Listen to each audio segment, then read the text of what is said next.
नमस्ते दोस्तों, आप सभी लोगों का स्वागत है मेरे YouTube चैनल जिसका नाम है द हिंदू नेटवर्क, जहां पे मैं बात करता हूं हिंदुइज्म से जुड़े बहुत सारे फैक्ट्स एंड कहानियों को लेकर।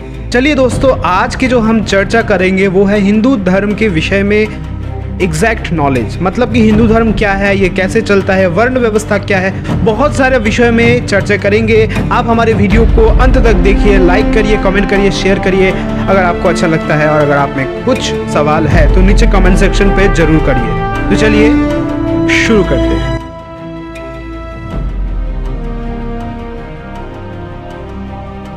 हिंदू धर्म अर्थात सनातन वैदिक आर्य धर्म, ये सभी एक ही है जिसे हिंदू धर्म के नाम से दुनिया भर में जाना जाता है। पर यह हिंदू धर्म है क्या? सनातन धर्म, वैदिक धर्म या आर्य धर्म में क्या भेद है?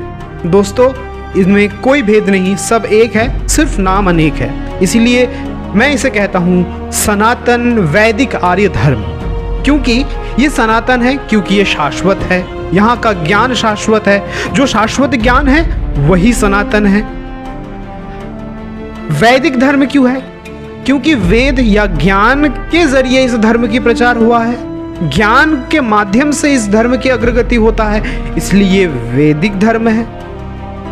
आर्य धर्म, आर्य धर्म क्यों है? आर्य का अर्थ होता है सभ्य, बलवान, सुशिक्षित, इसीलिए ये आर्य धर्म है। अर्थात जिस धर्म को धारण करने से आप सुशिक्षित बनते हो, आप ज्ञानी बनते हो, जिस धर्म में सनातन सत्य की चिंता होता हो या वक्तव्य होता हो, उसे ही सनातन वैदिक आर्य धर्म कहा जाता है, जिसे इन शॉर्ट हिंदू धर्म भी कहा जाता है। क्योंकि हिंदू धर्म वो धर्म है जो इंद्र सरोवर से लेके उत्तर में हिमालय, दक्षिण में समुद्र वेष्टित जो जगह है उसे हिंदुस्तान कहा जाता है, और इसी हिंदुस्तान में रहने वालों का जो धर्म संस्कृति है उन लोगों को हिंदू कहा जाता है। और हिंदुस्तान में रहने वाले धर्म संस्कृति के लोग जिसे हिंदू कहा जाता है, उनका जो धर्म है वो हिंदू धर्म है।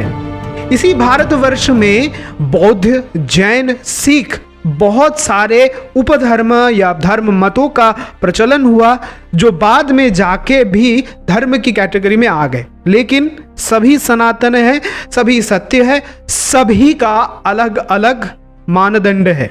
जिस प्रकार हिंदू धर्म का मानदंड है कि यहाँ पर वर्ण आश्रम व्यवस्था है, जिसे सदियों से लोग मानते आ रहे हैं। अब ये वर्णाश्रम व्यवस्था क्या है, इसके बारे में हम बात करेंगे। उससे पहले जान लेते हैं कि धर्म क्या है।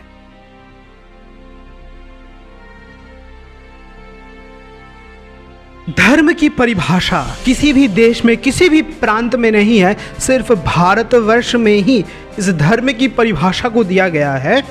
धर्म की परिभाषा हमें महाभारत से मिलता है, और महाभारत में कहा जाता है यद्रियते इति धर्म, जो आप धारण करते हो वही आपका धर्म है। कोई ब्राह्मण है, कोई वैश्य है, कोई शूद्र है, कोई क्षत्रिय है, जो उसका कर्म है, जो उसका परिचय है, जो उसका अस्तित्व है, वही उसका धर्म है। ऐसा नहीं कि मैं हिंदू हूँ तो मुसलमान हो, वो सिख है, वो ईसाई है। इस प्रकार से धर्म की परिभाषा भारतवर्ष में तो नहीं किया था। लेकिन जब अंग्रेजों ने भारत में आकर धर्म की परिभाषा रिलीजन से जोड़ दिया, तब हिंदू, मुस्लिम, सिख, ईसाई ये सब बढ़ गए। धर्म क्या है? आपका कर्म ही, आपका परिचय ही आपका धर्म है। जो आप करते हो वही धर्म है। मिट्टी के एक कण से लेकर महाविश्व के ग्रह ब्रह्मांड में हर जगह धर्म ही धर्म है। क्योंकि मिट्टी का जो गुण है वो अगर वो खो देता है तो उसे मिट्टी नहीं कहा जाता। मिट्टी को जलाकर जब ईंट बनाया जाता है तो उसे मिट्टी नहीं कहा जाता। उसमें पेड़ पौधे नहीं लगाया जा सकता, उसमें पेड़ पौधे बढ़ नहीं सकता, उससे घर बनाया जाता है, तो उसका धर्म परिवर्तन हो गया। जिस प्रकार पानी को आप पी सकते हो, लेकिन जब वो जमकर बर्फ बन जाता है, ठोस बन जाता है, उसको आप पी नहीं सकते, वो धर्म का परिवर्तन हो गया। ठीक इसी प्रकार एक मनुष्य जब मनुष्यता को छोड़कर पशु की भांति आचरण करे तो वो पशु कहलाता है, और उससे भी नीच वो चला जाए तो उसे पिशाच कहा जाता है।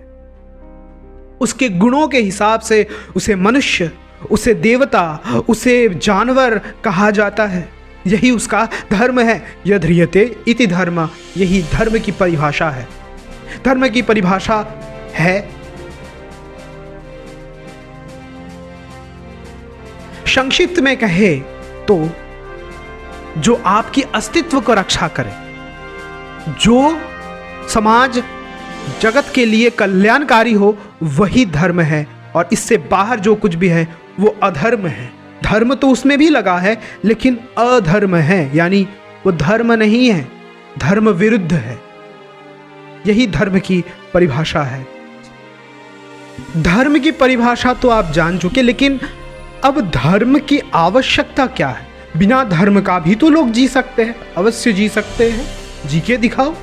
कोई नहीं जी सकता। क्यों? क्योंकि धर्म उठते बैठते चलते सोते हर समय आपके साथ जुड़ा हुआ है।